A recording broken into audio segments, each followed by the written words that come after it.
कौमी cricket team की शानदार फतह, आर्मी चीफ की मुबारकबाद पाकिस्तान टीम को हुई है। इमरान खान का ट्वीट भी सामने आया। इमरान खान की बाबर आजम और टीम को शानदार जीत पर मुबारकबाद दी है। इतना क्रिटिसिज्म अगर किसी पर हो, ये कैप्टनसी के लायक नहीं है, परफॉर्मेंस नहीं है, कुछ नहीं है, ईगो का प्रॉब्लम है, और फिर ये परफॉर्मेंस हो, जब जीती है कौम किस तरीके से तारीफ कर रही है, हाँ। तो फिर आप कौम को ये भी हक दीजिए ना, हाँ। कि जब खराब खेलेंगे तो जब उनके दिल टूटते हैं, जब चकनाचूर होते हैं, किरची किरची हो जाते हैं ना, बाज ममालिक में तो ये होता है कि लोगों के घरों पे हमले हो जाते हैं जब टीम हारती है। आज हॉलैंड साउथ अफ्रीका को नहीं हराता, हम यहाँ नहीं बैठे होते। बाबर को हम बहुत प्यार करते हैं। जब औलाद अगर कुछ इधर उधर कुछ काम करती है तो उसको समझाने वाला फिर माँ बाप ही होते हैं ना, तो कौम वही है। बाबर जैसे क्लास का बंदा हो ना, जैसे क्लास का प्लेयर है, उसको आप एकदम स्टेट अवे ना आउटराइटली ये नहीं कह सकते कि यार इसने 4-5 मैचेस में परफॉर्म नहीं किया तो उसको फारिग कर दो। इसको एक क्लास की इनिंग चाहिए होती है क्लास में वापस आने के लिए। नसीम ने जिस तरह रिस्पॉन्सिबली लास्ट ओवर करा है, तो ये विनिंग कॉम्बिनेशन बॉलर्स के भी बनते जा रहे हैं। मुझे नजर आ रहा है कि वी आर रिपीटिंग 92। एक दो गेंदें देखने के बाद ये महसूस हुआ कि हाँ रियली कि ये जो विकेट है ये थोड़ी सी स्लो है। और अब देखना ये होगा कि फाइनल मुकाबला किससे होता है, इंग्लैंड या फिर मुकाबला होता है इंडिया से, क्योंकि बहुत सारे फैंस ये चाहते हैं कि इंडिया से मुकाबला हो। पाकिस्तान जबरदस्त तरीके से हराए इंडिया को। सब्सक्राइब करें और बेल दबाएं ताकि कोई खबर रह न जाए। और ब्रेक के बाद आपको एक बार फिर खुशामदीद कहते हैं। पाकिस्तान की जीत का जश्न आज खुसूसी ट्रांसमिशन में इस वक्त हो रहा है और इस जीत के जश्न में आपको खबर भी देंगे पाकिस्तान की जीत की खुशी में ही कि कौमी क्रिकेट टीम की शानदार फतह, आर्मी चीफ की मुबारकबाद पाकिस्तान टीम को हुई है और बेहतरीन परफॉर्मेंस के साथ सेमीफाइनल जीतने पर टीम पाकिस्तान को मुबारक ये कहा गया आर्मी चीफ की जानिब से फाइनल के लिए गुड लक। जी हाँ, ये कहा गया कमर जावेद बाजवा की जानिब से कहा गया कि पाकिस्तान जिंदाबाद। शानदार फतह पर मुसल्लह अफवाज की भी कौमी क्रिकेट टीम को मुबारकबाद। DGISPR की जानिब से ये पैगाम दिया गया है। कौमी क्रिकेट टीम की शानदार फतह पर आर्मी चीफ की जानिब से भी मुबारकबाद दी गई और कहा है कि फाइनल में पहुंचने पर मुबारकबाद और फाइनल के लिए गुड लक। तो अब ये सारी सूरत हाल है और ज़ाहिर ज़रूर मुबारकबाद का मुस्तहिक है हमारी पाकिस्तानी क्रिकेट टीम। अच्छा, एक बात जो हम करना चाह रहे थे वो ये थी कि एक तो हम कहते हैं कि जी हमारी टीम जो है उसके बारे में आप कुछ प्रिडिक्ट नहीं कर सकते, अनप्रिडिक्टेबल है, लेकिन जो हमारे फैंस हैं ना वो भी बड़े डिफरेंट हैं, वो उनके बारे में आप प्रेडिक्ट नहीं कर सकते, आखिरी दिन तक उम्मीद बांध के रखते हैं। बिल्कुल, पाकिस्तान क्रिकेट टीम के एक और फैन है जो खुद क्रिकेट के गुरु हैं, इमरान खान, उनकी भी बात कर लेते हैं। कौमी क्रिकेट टीम की शानदार फतह पर इमरान खान का ट्वीट भी सामने आया। इमरान खान की बाबर आजम और टीम को शानदार जीत पर मुबारकबाद दी है। कौमी क्रिकेट टीम में उन्होंने कहा कि congratulation Babar Azam and the team for great win. और यकीनी तौर पर यह ग्रेट विन था क्योंकि सेमीफाइनल बाबर आजम ने आज शानदार परफॉर्म किया है, ज़बरदस्त किस्म का खेल खेला है और उसके बाद पाकिस्तान जो है वो सिडनी में फतह याब हुआ है। और पाकिस्तान की ये कामयाबी के बाद सूरत हाल ये है कि पाकिस्तान अब फाइनल में है और कल के सेमीफाइनल के बाद इंतज़ार करेगा कि उसका मुकाबला किधर होगा। और हमारे साथ बगैर किसी इंतज़ार पे हमारे पैनलिस्ट मौजूद हैं, उनसे गुफ्तगू करेंगे क्योंकि वो अपनी ही गुफ्तगू आपस में कर रहे हैं। अच्छा, गुफ्तगू हमारी बड़ी रही है वैसे ऑफ द रिकॉर्ड, काफ़ी गुफ्तगू रही है। एक सवाल मैं छोड़ के गई थी, इकबाल साहब सवाल याद है आपको मेरा? मैंने एक सवाल बाबर आजम के हवाले से आपसे किया था। नहीं बोला, आपको खुद याद है? मुझे तो याद है। अच्छा, अब देखते हैं इकबाल साहब। अच्छा, मैं ये सवाल कर रही थी कि आप इतना क्रिटिसिज्म अगर किसी पर हो, हत्ता कि इतना कि कैप्टनसी छोड़ दें, ये कैप्टनसी के लायक नहीं है, परफॉर्मेंस नहीं है, कुछ नहीं है, सिर्फ ऐसे ही ऊपर आ गए हैं, ईगो का प्रॉब्लम है, जब इतना क्रिटिसिज्म हो और फिर ये परफॉर्मेंस हो, क्या कहें? आप ऐसी बात तो ना करें ना, ये कौम की जुनूनियत देख रही हैं आप, जब जीती है कौम किस तरीके से तारीफ कर रही है, तो फिर आप कौम को ये भी हक दीजिए ना कि जब खराब खेलेंगे तो जब उनके दिल टूटते हैं, जब चकनाचूर होते हैं, किरची किरची हो जाते हैं ना, तो देन यू हैड टू मतलब उनको इतना हक दे दें। ये तो होता है, दुनिया में हर जगह होता है। बाज ममालिक में तो ये होता है कि लोगों के घरों पर हमले हो जाते हैं जब टीम हारती है। मतलब इंडिया में ये होता है जब ऐसा टीम जो छुप के सिक्योरिटी में जाती है तो दैट्स पार्ट एंड पार्सल। मतलब और क्रिकेट ये आज एक मैच था, पिछले 12 मैच की परफॉर्मेंस के बेसिस के ऊपर कुछ कहा जाता है, तो एक्चुअली एक मैच के ऊपर भी फैसला करना गलत है। हम सब बहुत खुश हैं, बाबर को तो कभी किसी ने कहा ही नहीं कि अच्छा बैट्समैन नहीं है, वो तो दुनिया का माना हुआ बैट्समैन, लेकिन जिस तरीके से खेलते हुए आ रहे थे, आज हॉलैंड साउथ अफ्रीका को नहीं हराता, हम यहाँ नहीं बैठे होते। सो देखिए, बात ये है कि हमें मौका मिला, उस मौके से आज फ़ायदा उठाया, पहली गेंद पे कैच भी छूटा। सो बात सारी ये है कि बाबर को हम बहुत प्यार करते हैं, लेकिन जब औलाद अगर कुछ इधर उधर कुछ काम करती है तो उसको समझाने वाला फिर माँ बाप ही होते हैं ना। तो कौम वही है कि भाई आपने बहुत अच्छा काम किया, लेकिन अब ये परफॉर्मेंस हो रहा है और एक मैच के परफॉर्मेंस के ऊपर हमें वापस नहीं आ जाना चाहिए। पता नहीं फाइनल में पावर प्ले में 20 रन बनाए, फिर सडनली सारा आ जाएगा कि हम सही कह रहे थे, इसको ओपन नहीं करना चाहिए। तो ना हमें इस तरफ एक मैच से जाना चाहिए ना उस तरफ। जब बाबर आजम पहली दफा फेल हुआ एशिया कप से पहले के, तो किसी ने ये नहीं कहा इसको हटाओ, सबने कहा नहीं अभी रुको, अभी रुको। तो जब 5, 6, 7 मैच गुजर गए, उसके बाद वो परफॉर्म नहीं कर रहा था, तो लोगों ने आवाज उठाना शुरू की कि जब पावर प्ले में स्कोर ही नहीं हो रहा है कि भाई किसी और को दे दो। यूएई पिचेस पे सही थे, ऑस्ट्रेलियन पिचेस पे नहीं हो। इसी तरह आप इसको 6-7 और मैच दें कि ये इसी तरह 6 मैच और खेले, तो फिर आप कहेंगे कि हाँ हम गलत थे। हाँ, लेकिन हमारी क्रिकेट मौजज़ात पर, उम्मीदों पर, दुआओं पर, किसी और के जीतने पर, किसी और के हारने पर। पता है मैं एक बात बताऊं, अब बाबर जैसे क्लास का बंदा हो ना, जैसे क्लास का प्लेयर है, उसको आप एकदम स्टेट अवे ना आउट राइटली ये नहीं कह सकते कि यार इसने 4-5 मैचेस में परफॉर्म नहीं किया तो उसको फायर कर दो। इसको एक क्लास की इनिंग चाहिए होती है क्लास में वापस आने के लिए। तो मैंने आपसे बात की थी ना कि उस पे कि जो हमारे प्लेयर्स हैं इनकी form is always temporary, class is permanent. तो क्लास थी, क्लास के लिए वो इनिंग चाहिए थी, तो हमें थोड़ा दिल बड़ा करने की ज़रूरत थी और है कि इसके लिए मेरा ख्याल है अभी इसका कमबैक हो गया। अच्छा, इसमें 2-3 चीज़ें हमारे सामने आई। एक तो शाहीन का वापस आके अपने बिल्कुल प्रॉपर तरीके से लाइन और लेंथ वापस गेन कर गया है। फिर लास्ट ओवर जिसने किया है, लास्ट ओवर वो देखिए, नसीम की बॉलिंग देखिए आप, नसीम ने जिस तरह रिस्पॉन्सिबली लास्ट ओवर करा है, तो ये विनिंग कॉम्बिनेशन बॉलर्स के भी बनते जा रहे हैं और बैट्समैन के, फिर हमारे ओपनर्स की जोड़ी, और सबसे ज़्यादा जो है ना, जो सबसे इम्पोर्टेंट चीज़ है हमारी जो टीम की फील्डिंग है। तो ये कुछ चीज़ें वापस आ रही है, मुझे नज़र आ रहा है कि वी आर रिपीटिंग 92 अगेन इंशाल्लाह। एक चीज़ इकबाल भाई, एक चीज़, अब पूरे मैच में देखें 7 आउट हुए हैं, मतलब पाकिस्तान के 3 वहाँ 4। ये मैं यही पॉइंट सोचा था, बिल्कुल आप देख रहे हैं, 4 वहाँ से आउट हुए, 3 यहाँ से आउट हुए। लेकिन बाबर ने अपनी जो अभी स्पीच, जो इंटरव्यू है, उसमें उसने एक अजीब बात कही कि उसने ये कहा कि बॉल जो है बैट पे सही तरीके से आ नहीं रही। Exactly. इसलिए कि वो लो स्कोरिंग मैच आप कह सकते हैं 152 था।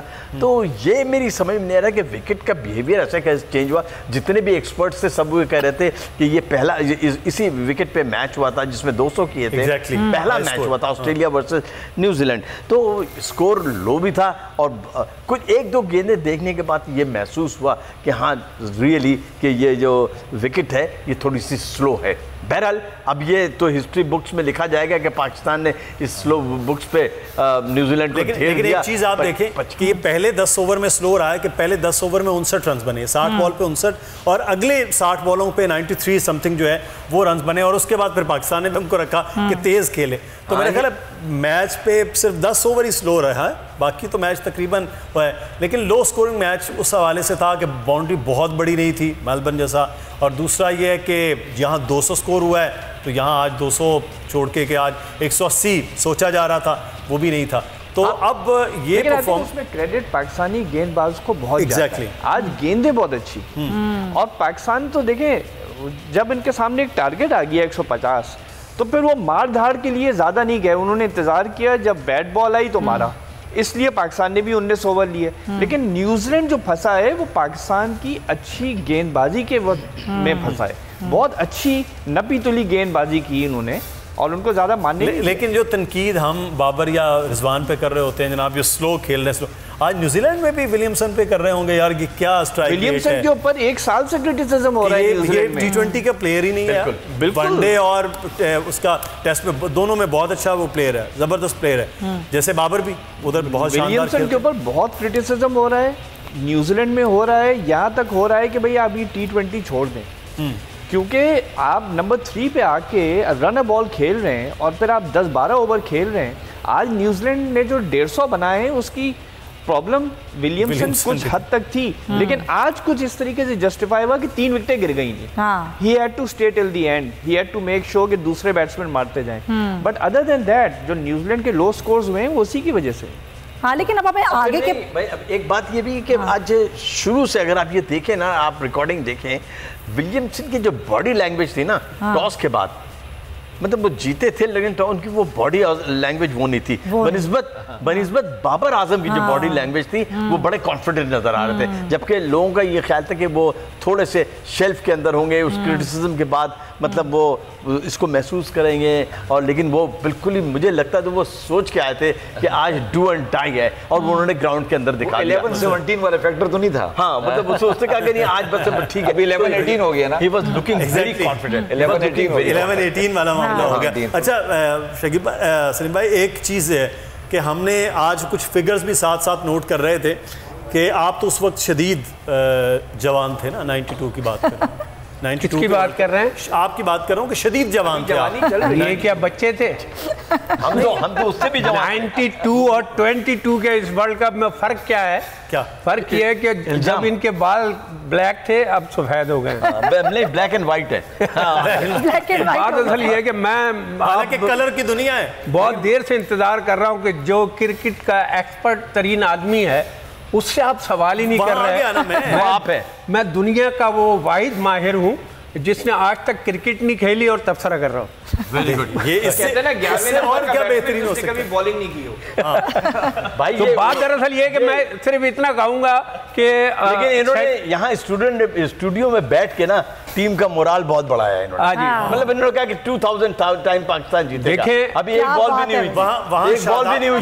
अभी हम प्रेडिक्शन लेते हैं, इनसे फाइनल की प्रेडिक्शन। ये इनकी कमाल की बात है। इतना कहूंगा कि पाकिस्तानी टीम दुआओं से सेमीफाइनल में पहुंची है और खेल के फाइनल में पहुंची है।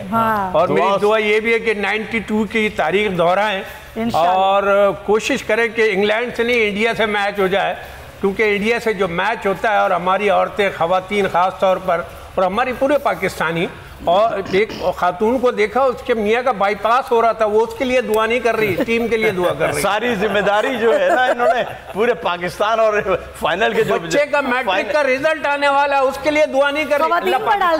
फाइनल की तमाम जिम्मेदारी पाकिस्तान की जीत की इन्होंने खवातीन पे खवातीन पे और मेरे पे। लेकिन आप तो बीपी हाई करेंगे अगर इंडिया और पाकिस्तान का मैच हो गया तो। हाँ जी, बीपी। अभी हम सिडनी चलते हैं, हमारे जो स्पोर्ट्स रिपोर्टर एजाज वसीम बाकरी हैं, जीत के बाद वो क्या कह रहे हैं, एजाज वसीम बाकरी से बात कर लेते हैं। अस्सलाम वालेकुम एजाज। एजाज बताइएगा क्या जीत के बाद जश्न है? ग्राउंड के बाहर मौजूद हूँ। Pakistan ICC T20 world cup के फाइनल में पहुंच गया है। टीम ने नामुमकिन को मुमकिन कर दिखाया है। किसी को यकीन नहीं था कि ये टीम सेमीफाइनल में खेलेगी। फैंस यहाँ सिडनी के बाहर MCG के नारे लगा रहे हैं। कैसी लगी बाबर की आज बैटिंग? और सर बाबर ने साडा दिल लुट लिया। कितनी बारी लुटना है, कितनी बारी लुटना है। लव हो गया। कल शाम के इंटरव्यू में मैंने बोला था कि मुझे एतमाद है अपनी ओपनिंग जोड़ी पे और कप्तान पे, और कप्तान ने किया है डिलीवर। और मैंने बोला था कल कि वो सेमीफाइनल में डिलीवर करेगा। पाकिस्तान का फाइनल होगा इंडिया के साथ। हम चाहते हैं कि वो जीते। इंशाल्लाह फाइनल में पाकिस्तान के साथ इंडिया को देखना चाहते हैं। आप ये पाकिस्तानियों के जज्बात देख रहे हैं। पाकिस्तानी बड़े खुश हैं। एजाज शुक्रिया। सिडनी में पाकिस्तानियों का जश्न और इंडिया इतना जोश है। बाद में बताऊं आपको, एक कॉमनवेल्थ गेम हुए थे, उसमें बाकायदे एक ट्राम को W11 बनाया था। अच्छा, यानी यहाँ से कारीगर ले गए थे। वो गोरा आया था, प्रोफेसर वहाँ की यूनिवर्सिटी का, मैक डगलस नाम था उसका। मेरे घर भी आया कि W11 को किसने शौहरत दिलाई, आपको इनवाइट करना चाह रहा है। मैं उन दिनों अमेरिका में था, लेकिन वहाँ बाकायदा एक ट्राम को W11 के कारीगर ले जाके उस तरह डिज़ाइन किया था। और फिर ये एक ऑनर है सिडनी के हवाले से मेरे लिए, और मुझे उम्मीद है कि आज भी वहाँ W11 वो ट्राम की सूरत में चल रही होगी। हमारे W11 ठीक नहीं चल रही, हमारी ना सड़कें ठीक चल रही है हमारी W11, लेकिन बहरहाल वहाँ। लेकिन एक बात आपकी अभी यहाँ पर इतने सारे सवालात आप कर रहे हैं, मैं सिर्फ ये पूछता हूँ तमाम लोगों से जो बैठे हुए यहाँ, सब अल्लामा ही बैठे हुए हैं यहाँ, ये मुझे बता दीजिए कि मैच का टर्निंग पॉइंट क्या था? हम थोड़ा शाहीन आफरीदी को जो बॉलिंग दी थी और उसने 2 डाउन जाए मेरे ख्याल में विलियमसन का आउट होना था। अच्छा, क्योंकि वो अगर 3 ओवर और खेल जाता तो जैसे मैंने कहा ना स्लो खेल रहा था रन अ बॉल, लेकिन वो जम गया था। जैसे फाइनल 2021 का जो फाइनल हुआ था उसमें वो स्लो खेला था, लेकिन नियर द एंड जब वो 3-4 ओवर रह गए तो उसने जो मारना शुरू किया था दैट वाज अमेजिंग। तो उसके बाद उसने कोई 82 बनाए थे 55-60 बॉल्स में, जबकि रन अ बॉल खेल रहा था 15वें ओवर 16वें ओवर तक। वो अगर अभी रह जाता शायद 18-20 रन और बन जाते। सही। और तो विलियमसन आप कह रहे हैं कि वो टर्निंग पॉइंट का एक्स्ट्रा प्रेशर होता है ना, वो बहुत। आप बताएं इकबाल भाई। टर्निंग पॉइंट 16 ओवर था और उसके बाद जो ब्रेक लगी है ना, बिल्कुल होना, हम सब बैठे रहे कि 170-165 की गेम चल रही है। अच्छा। तो डरते डरते उन्हें 155 का है, मैंने कहा जी 155 को क्रॉस करके तो मुश्किल हो जाएगा, 155 तो क्रॉस करके कि मसला पे गया फिर। मगर ये कि उस पर कार आसान छो। अब इकबाल साहब खुद बताएंगे टर्निंग पॉइंट क्या। मेरा अपना ज़ाती, आप भी बता दीजिएगा।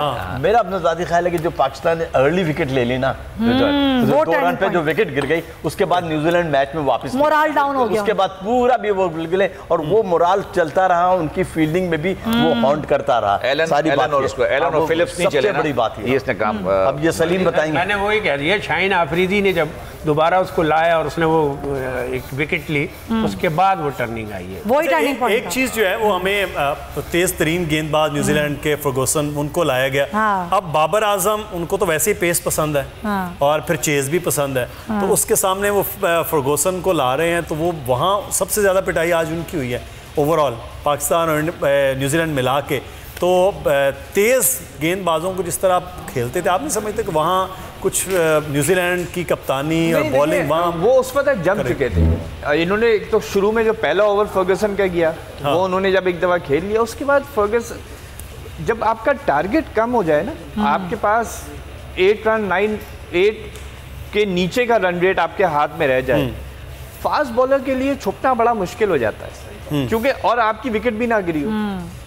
तो आपको पता है कि चाहे जितना भी मिडिल ऑर्डर कोलैप्स हो जाए, यहाँ से हारना मुश्किल है। ऑल्दो जिम्बाब्वे से हम इस पोजीशन से हार चुके हैं, लेकिन वंस इन अ वाइल तो होता है, हर दफ़ा नहीं होता। अच्छा, मुझे कुछ मैसेजेस आ रहे हैं लोगों के, वो ये कह रहे हैं कि भाई आगे की डिस्कशन करें। अब अगला जो यानी कि फाइनल है, अगर वो इंग्लैंड के साथ होता है तो क्या सूरत हाल होगी, अगर वो इंडिया के साथ होता है, कुछ फैंस चाहते हैं कि इंडिया और पाकिस्तान का फाइनल हो, तो क्या सिचुएशन होगी, कौन से ऐसे हैं क्रिकेटर्स जो कि tough time pitches and all that. तो मैं चाहूंगी कि आप सब तबसरा करें। मैं पहले जल्दी से इस पे कह दूं, अगर पाकिस्तान इंग्लैंड के साथ खेलता है तो हम एक क्रिकेट मैच देखेंगे। अगर पाकिस्तान इंडिया के साथ देखते हैं तो खाली क्रिकेट नहीं हो रहा होगा, तो हम खाली क्रिकेट मैच नहीं, ये कुछ और ही होता है, ये फर्क होगा। जी करण साहब, वाकई पाकिस्तान और इंडिया की जो है वो तो ग्राउंड में जंग हो रही होती है। सही बात। हाँ, वो जंग से कम तो नहीं है, मगर मुझे लग रहा है कि इस दफ़ा पाकिस्तान और इंग्लैंड फिर फाइनल में होंगे। ये मुझे वही लग रहा है कि 92 की लाइन, 92 वाली सही है। मेरी भी यही राय है कि मेरे ख्याल है इंग्लैंड जो है वो फाइनल में पहुंचेगा। 92 वाला सीन होगा, 92 वाला होगा। 92 से ज़्यादा मुझे लगता है इंग्लैंड की टीम बहुत अच्छी पूरा वर्ल्ड कप जो है वो खेली। मैंने मैचेस देखे तो मुझे लगा कि ये एक परफेक्ट टीम की जो है इंग्लैंड की। मैं कहता हूँ 11 के बजाय 13 प्लेयर्स खेल रहे हैं, स्टेबल टीम थी, स्टेबल बिल्कुल ना। तो सर अगली मैं चाहूंगी आप दोनों भी इस पर तबसरा करें। भाई मेरी सबसे बड़ी बात यह है कि मुझे तो ये लगता है कि पाकिस्तान जो है ना, उसके लिए बेहतर हरीफ जो है, बेहतर हरीफ वो इंडिया होगा। इंडिया को मार सकता है, पाकिस्तान बहुत आसानी से मार देगा। इसलिए कि गिवन द मोमेंटम और गिवन जो इस वक्त परफॉर्मेंस है टीम की, और जिस तरीके से वो क्लिक किया है, जिस तरीके से जेलिन किया है, और सेमीफाइनल एक ऐसी टीम जिसका जो सिर्फ बारिश पे निसार की हुई थी, एक ऐसी टीम जो सिर्फ ये कर रही थी कि जनाब सुहेब साहब जो है वो कासिम साहब को पछाड़ दें तो हम पहुंच जाएं। मतलब दैट्स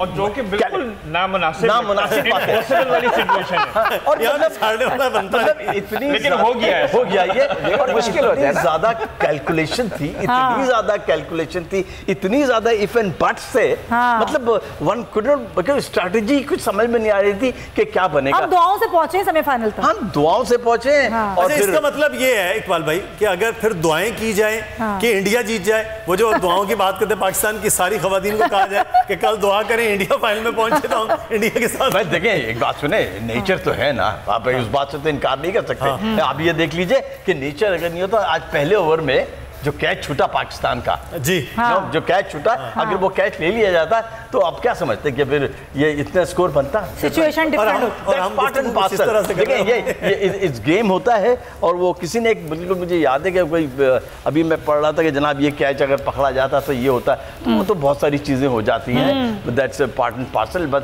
आज पाकिस्तान जीता, पाकिस्तान विक्टोरियस है, पाकिस्तान के सर पे ताज है, और ये असली ताज जो उस दिन पहना दिया जाएगा, कासिम साहब पहना देंगे बाबर आजम के सर पे जब final Pakistan Melbourne cricket ground से जाएगा। और हिस्ट्री विल रिपीट इट इंशाल्लाह ताला। History will is going to repeat it once again. हमारे दोस्त कह रहे हैं कि अगर ये मेलबर्न के मिल जाएगा पहना देंगे। नहीं, ऑर्डर क्यों किया? आप खुद बनाएंगे। कह रहे हैं कि मेलबर्न क्रिकेट यहाँ तस्वीर रखेंगे, यहाँ तस्वीर रखेंगे और ये ताज लेके आएंगे मुदस्सिर, और आप पहना दीजिएगा। मेलबर्न के क्रिकेट ग्राउंड में अगर बाबर आजम इंग्लैंड को या इंडिया को किसी को भी हराकर फाइनल जीत लेते हैं, तो क्या फिर मतलब 18-20 साल बाद वो भी पाकिस्तान के वजीर आजम हो सकते हैं? मैंने कहा नहीं, उनके साथ पहले ही एक आजम है, वो बाबर आजम है। तो मेरा ख्याल है कि वो क्रिकेट तक ही रहेंगे और क्रिकेट की कमेंट्री या कोचिंग में होंगे। वो फातेह आजम कहलाएंगे। हाँ, वो फातेह आजम, मुगले आजम। वजीर आजम हर किसी के नसीब में नहीं है बनना, और मौजे भी होते हैं यहाँ। शहबाज शरीफ बने हुए फाइनल पे जरा तबसरा कर देना, क्या लग रहा है आपको?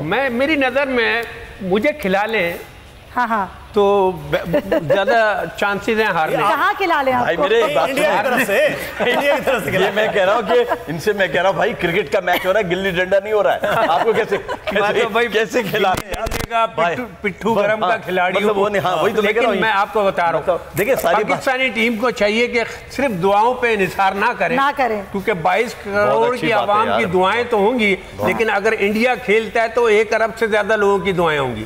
इसलिए खेल पे तवज्जो दे। ये जो कॉन्फिडेंस है आज जो हासिल किया है, और यकीनन यही कॉन्फिडेंस इनको जिताएगा इंशाल्लाह। अगर डर हारने का हो तो कॉन्फिडेंस बहुत अच्छी बात कही है सलीम साहब ने। ऑनेस्टली स्पीकिंग बहुत रियलिस्टिक अप्रोच है, बिल्कुल ठीक है। आप अपनी परफॉर्मेंस ऑन द फील्ड दिखाइए, दैट्स वेरी गुड। मुबारकबाद के मैसेज चल रहे हैं ना कि इमरान खान की मुबारकबाद, आर्मी चीफ की मुबारकबाद, बिलावल की मुबारकबाद। मजा आ रहा है देख के ना, सारे एक हो गए हैं। जब नेशनल कॉज की बारी आई है, एवरीबॉडी इज वन। ये तो फवाद चौधरी ने कहा सब एक कर दिया पूरी। हाँ, कर देता है। ये सब क्रेडिट लेना चाह रहे हैं कि इन्होंने जिताया। लेकिन वैसे तो मैं कहता हूं हमने जिताया। देखिए, मैंने पहले कहा था कि 60% मेरी तरफ से, 40% मैं वैसे देता हूं, 100% मैच जीतेंगे। मैंने पहले कहा था। नहीं, इंशाल्लाह। वैसे भी आज इकबाल डे पर जितनी जबरदस्त आज जीत हमें दी है हमारी टीम ने, वो भी बहुत ज़बरदस्त आज का दिन रहा। एक तो इकबाल डे, और फिर ज़ाहिर इतना बड़ा दिन, और फिर आज पब्लिक हॉलीडे मिल गया। ऐसे मौके के ऊपर वाकई अल्लामा इकबाल साहब का शेर बड़ा सही उतरता है आज की सिचुएशन पे। नहीं तेरा नशेमन कसर सुल्तानी के गुम्बद पर, तो शाही है बसेरा कर पहाड़ों की चट्टानों पर। और आज वाकई हमने पहाड़ आधा तक तो पहुंच गए हैं, और इंशाल्लाह उबूर भी करेंगे। और इकबाल की रूह से इजाजत है, क्योंकि मेरी वो जो हवा लग गई है मुझे भी ना थोड़ी सी। नानक ने जिस जमन में वहदत का गीत गाया, चिश्ती ने जिस ज़मीन पे पैगाम हक सुनाया, नानक ने जिस चमन में वहदत का गीत गाया, क्या बात है। तातारियों ने जिसको अपना वतन बनाया, तातारियों ने जिसको अपना वतन बनाया, जिसने हिजाजियों से दश्ते अरब छुड़ाया, मेरा वतन वही है, मेरा वतन वही है। टूटे थे जो सितारे फारस के आसमां से, टूटे थे जो सितारे फारस के आसमां से, फिर ताब दे के जिसने चमकाए कहकशा से, वहदत की लय सुनी थी दुनिया ने जिस मकान से, वहदत की लय सुनी थी दुनिया ने जिस मकान से, मेरे अरब को आई ठंडी हवा जहां से, मेरा वतन वही है, मेरा वतन वही है। जबरदस्त। ये वो वतन है। मुझे भी अल्लामा इकबाल साहब का एक शेर याद आ रहा है जो उन्होंने क्रिकेट पे कहा था। अच्छा, क्रिकेट पे को कर बुलंद इतना कि हर मैच से पहले खुदा खुद बंदे से पूछे, बता तेरी रजा क्या, बता तुझे कितने रन बनाने हैं। इकबाल की रूह से माजरत के साथ मैं जाते जाते, आज जब शाहीन ने पहले ओवर में आउट किया तो मैंने फेसबुक पे लिखा कि इकबाल की रूह से माजरत के साथ कि तू शाही है, आउट करना है काम तेरा। हम एक ब्रेक लेके जा रहे हैं, ब्रेक लेते हैं फिर उसके बाद वापस आते हैं। जी सर, याद दिया ना कोई बता सर, याद करते हैं, ब्रेक लेते हैं, जब तक मिसरा याद करते हैं, वापस आते हैं। Stay with us.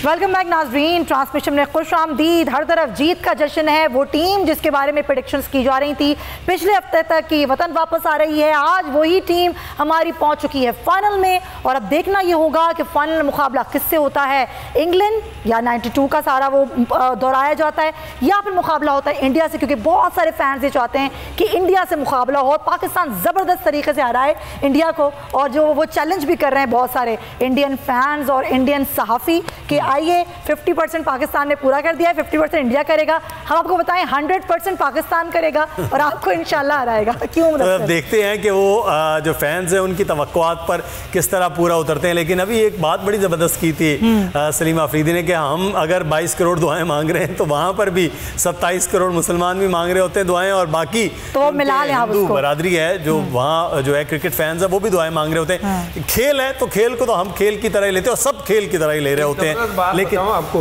92 में मैं मुंबई में ही था हमारे कुछ आर्टिस्टों के साथ, जब वर्ल्ड कप हो रहा था और जब फाइनल जीता पाकिस्तान ने, तो तमाम इंडियंस ने खुशियां मनाई थी। और वहाँ जिस होटल में ठहरे थे वो मालिक ने मिठाइयाँ बांटी और पता नहीं क्या किया, क्योंकि गोरों से जीते थे वर्ल्ड कप। मेरे ख्याल से एशिया में फर्स्ट टाइम आया था वो कप। नहीं, उससे पहले इंडिया जो है 83 में कपिल देव की जो 92 में उन्होंने मिठाइयाँ बांटी थी इंडियन ने कि पाकिस्तान जीता है। ये बहुत अजीब, वो इंग्लैंड से जीत के लाए थे, हम ऑस्ट्रेलिया से जीत के लाए। हमारे पास 87 में यहाँ से जीत के ऑस्ट्रेलिया ले गया था। और पाकिस्तान और इंडिया दोनों में बड़ी उस वक्त तवक्को थी कि 87 में बड़ी अच्छी टीम्स हैं, और West Indies even woven Richard सारी बड़े। तो पाकिस्तान ने क्वार्टर हराया था वेस्ट इंडीज़ को, लेकिन सेमी में पाकिस्तान नहीं जीत पाया था। आज श्रीकांत की बैटिंग थी, श्रीकांत ने बैटिंग की थी 83 में। मैं पाकिस्तान 87 की बात कर रहा हूँ। पाकिस्तान में जब मैच हुआ तो पाकिस्तान सेमीफाइनल हार गया था ऑस्ट्रेलिया से, और बड़ा ज़बरदस्त मैच। और अब्दुल कादिर का बड़ा क्वार्टर फाइनल का छक्का था। जी हाँ, छक्का बहुत ज़बरदस्त था। मतलब आप ये बताएं उसमें कोर्टनी वॉल्श को भी क्रेडिट जाता है। एग्जैक्टली, क्योंकि वो उस पाकिस्तान को 8-9 रन चाहिए थे, 2 गेंदें रहती थी या 3 गेंदें ऐसी कुछ, 2 गेंद 8 रन, और उसमें कोर्टनी और आखिरी विकेट खेल रही थी नॉन स्ट्राइकर पे सलीम जाफर, और कोर्टनी वॉल्श आया है और बॉलिंग करा के वो रुका क्योंकि सलीम जाफर बहुत आगे निकल गया था। वो चाहता उस वक्त रन आउट करता, वेस्ट इंडीज सेमीफाइनल में पहुंच जाती। एग्जैक्टली। लेकिन ग्रुप मैच था, लेकिन वेस्ट इंडीज की पोजीशन बहुत मुस्तहकम थी। उसने उसको वार्निंग दी, यूं करके खड़ा हो गया सलीम जाफर की तरफ देखने के लिए। तो सलीम जाफर वापस आया अपनी क्रीज में। उसके बाद जो उसने गेंद कराई उस पर उसको 6 पड़ गया। तो हाँ, बिल्कुल। और फिर आखिरी गेंद पे इन लोगों ने 2 रन लेके वो जीत गया। विव रिचर्ड, मैं ग्राउंड पे था, विव रिचर्ड्स अपना सर पकड़ के और ग्राउंड पे लेट गया। ग्राउंड पे इतना बड़ा प्लेयर। और अच्छा, अभी आपको पावर प्ले की कुछ हम आपको झलकियां दिखाते हैं, जरा इस पर भी डिस्कशन करते हैं। ये पावर प्ले का ज़रा उस वक्त क्या बात है, मतलब बाबर का जो शॉट्स लगाए बाबर ने, रिजवान ने, बड़े ज़बरदस्त। देखिए, ये डाउट एबिलिटी पे तो कभी था ही नहीं। हाँ। और आज न्यूजीलैंड ने 1-2 गलतियां ये की कि इन्होंने रिजवान को लेग साइड पे भी कुछ गेंदें दी, और अगर ऑफ स्टंप पे दी तो स्लोअर बॉल्स दी, जिसको उसने मिड ऑन पे कर दिया। बिकॉज रिजवान की स्ट्राइक रेट जो है वो ऑफ साइड की 92 है, एग्जैक्टली, ऑन साइड की 140 है। तो इसलिए रिजवान का तो मामला ये ना, इस शॉट रिजवान को आप 1 इंच बॉल देंगे वो 1 मील पे मारेगा, तो आप लूज बॉल आप नहीं दे सकते। और बाबर आजम की एक बात है, देखिए जैसे कासिम ने कहा, क्लास का तो कभी कोई डाउट ही नहीं था। डाउट खाली ये हो रहा था कि अगर वो गेंदे ले रहा है सेटल होने के लिए, तो पावर प्ले में हम खा रहे हैं। और देखिए, मैं फिर आपसे कहूंगा, ये बॉलर्स को हम क्रेडिट देना भूल जाते हैं। 150 पे न्यूजीलैंड जैसी टीम को आउट करना, जिसने इसी ग्राउंड पे ऑस्ट्रेलिया के खिलाफ 200 बनाए थे। बिल्कुल। तो हम बार बार ये कहते हैं, हमारे जो हीरोज हैं, हम बाबर और रिजवान में इतना घुल मिल गए हैं, और सारा वक्त उनको जहन पे चढ़ा लिया। और असल जो है वो पूरा टूर्नामेंट में स्कोर कार्ड उस वक्त बात कर रहे थे, मैं आपके जाने एक बात उम्मीद ना हो ना वो कोई कारनामा दिखा दें फिर वो डिस्कस तो होगा ना। और कई लोग जो है वो ट्विटर पे माजरत कर रहे हैं अपने पिछले ट्वीट्स पर। मैं टूर्नामेंट की बात कर रहा हूँ। हम बाबर और रिजवान को क्रिटिसाइज करे जा रहे थे, लेकिन हम ये देख रहे थे हमारी बॉलिंग हमें जिताई जा रही थी। अच्छा, बॉलिंग कार्ड के ऊपर थोड़ा सा नजर भी डालते, एक बार मैं चाहूंगा इस पे आप कमेंट करें, फिर मैं कल साहब की तरफ में 4 ओवर और 24 रन, 2 आउट शाहीन शाह, अब 6 और वो भी आप बिल्कुल स्टार्ट में बॉलिंग कर रहे हैं। उसके बाद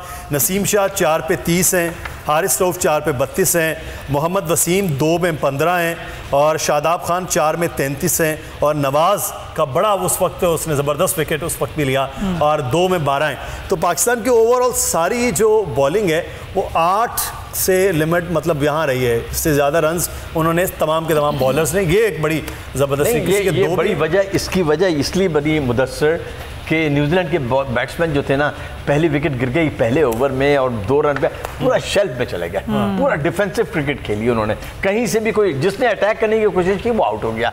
आप ये देखें, और ये बिल्कुल सही बात है कि 30 रन देना 4 ओवर में बड़े मैच में सेमीफाइनल में, तो मेरे ख्याल ये पाकिस्तानी बॉलर्स को आप क्रेडिट दीजिए। उन्होंने लाइन एंड लेंथ एक्यूरेट किया, बहुत ही अच्छे बॉल की, कोई भी वेवर्ड नहीं किया उनके।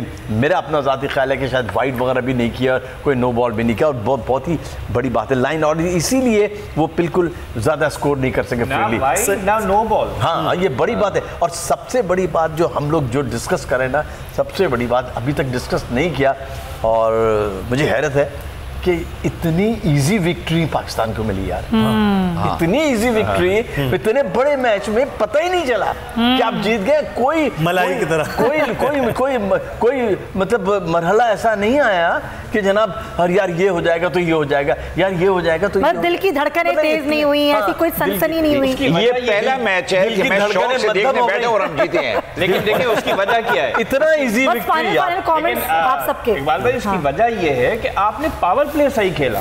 यस आप इंडिया और जिम्बाब्वे के खिलाफ भी जीत जाते अगर आप अपना पावर प्ले सही खेला। आज उन्होंने क्योंकि वो खेला जो सारा कौम कह रही थी, सारे एनालिस्ट कह रहे थे कि दम लगा के मारो, तो आज पावर प्ले मारा तो आप एंड में आराम से बॉलिंग का पावर प्ले और बैटिंग का पावर प्ले। मैं बैटिंग और पावर प्ले की बात कर रहा हूँ, यही एक्सपेक्टेशन थी। एक चीज मैं कल साहब, शाहीन शाह पहले ओवर में जिस मैच में ओपनर आउट कर ले तो फिर पाकिस्तान मैच जीत ले। एग्जैक्टली, और वो भी एलन जैसे बैट्समैन को उसने, हालांकि ऑस्ट्रेलिया अगर इसमें टॉप 4 में नहीं रहा ना, उसकी वजह ये थी कि एलन ने उनको पड़ गया था बिल्कुल, और वो और पहले 5 जो ये पावर प्ले में पड़ा था। तो ये न्यूजीलैंडर्स जो है ना, ये पावर प्ले को बड़ा सीरियस लेते हैं। एलन के 2 बॉल पे आउट हुआ है, एक पे इनसाइड है जो होने की वजह से वापस, और अगली पे फिर आउट हो गया, अगले पे फिर आउट हो गया। तो ये एलन का आउट होना और फिर फिलिप्स का आउट होना, ये 2 चीजें ऐसी थी ना जिसमें ये शाहीन के 40 रन को आप एक साइड पर रखें, ये जो उसने स्टार्ट में आपको पहले ओवर में आपको उसको चलता कर दिया, इसने आपको पावर प्ले बचा दिया। नहीं पावर प्ले ये अगर ये इनके 50-60 को क्रॉस करे थे, 48 रन किया था। शाहीन शाह अफरीदी का वही रोल था जो वसीम अकरम का 1992 के फाइनल में था, जब उसने एलन लैम्ब को निकाला था और इमरान उसको लाया इसीलिए था मिड ऑफ द इनिंग्स में उसके, हालांकि डेथ ओवर्स के लिए बचाना था। उसने कहा मैं तुम्हें 2 ओवर दे रहा हूँ, मुझे विकेट लेके दे दो, आई डोंट केयर कि तुम वाइड करो, तुम नो बॉल करो, मुझे विकेट लेके दे दो, बाकी हम संभाल लेंगे।